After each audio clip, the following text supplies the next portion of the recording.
এক সময় এমন পরিবেশ হবে, তখন ঘোষণা হবে কে কে ফিলিস্তিনে যাবেন, রওনা হন, রাস্তা খোলা। কে কে আফগানিস্তানে যাবেন, রওনা হন, রাস্তা খোলা। কে কে মায়ানমার যাবেন, চলেন, রাস্তা খোলা। সেই কাফেরদের বিরুদ্ধে যুদ্ধ করতে হবে, জিহাদ করতে হবে। তখন কিন্তু আপনাকে খুঁজেই পাওয়া যাবে না, কারণ আপনার ঈমান তো পূর্ব থেকেই মরা ছিল। যাদের ঈমানে হরকত ছিল, কিছু না কিছু তার ঈমান ছিল, তাকেই তখন পাওয়া যাবে। আপনার ঈমান পূর্ব থেকে যদি মারা থাকে, আপনি দ্বারে কাছেও থাকবেন না, প্রকৃতপক্ষে আপনি হবেন সে দাজ্জালের অনুসারী। যেন এই ধরনের খোরা যুক্তিকে পেশ করবেন না যে মিছিল দিয়ে ফায়দা কি। অবশ্যই ফায়দা আছে। আমার ঈমান তো আমাকে বলে আমি যতটুকু পারি ততটুকু বের হই। আমরা মিছিল করবো ইনশাআল্লাহ, আমরা বের হয়ে যাব জুমার পর পর।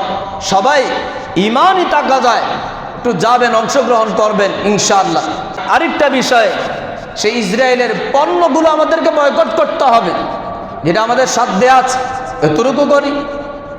ইসরায়েলের পণ্যগুলো বর্জন করি, আমাদের দেশীয় পণ্য আমরা নেই, আমাদের দেশ উন্নয়ন হবে, এটা করি। ইসরায়েলের পণ্য আমরা বর্জন করব। বিশেষ করে ব্যবসায়ী ভাইদেরকে বলবো, ইসরায়েলের পণ্যগুলো আপনারা রাখবেন না, আল্লাহর ওয়াস্তে ইসরায়েলের পণ্যগুলো আপনারা বর্জন করেন।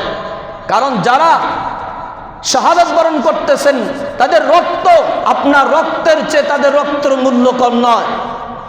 ছোট ছোট বাচ্চারা শাহাদাত বরণ করতেছেন, আপনারও বাচ্চা আছে। একটু চিন্তা হয় না আপনার ভিতরে?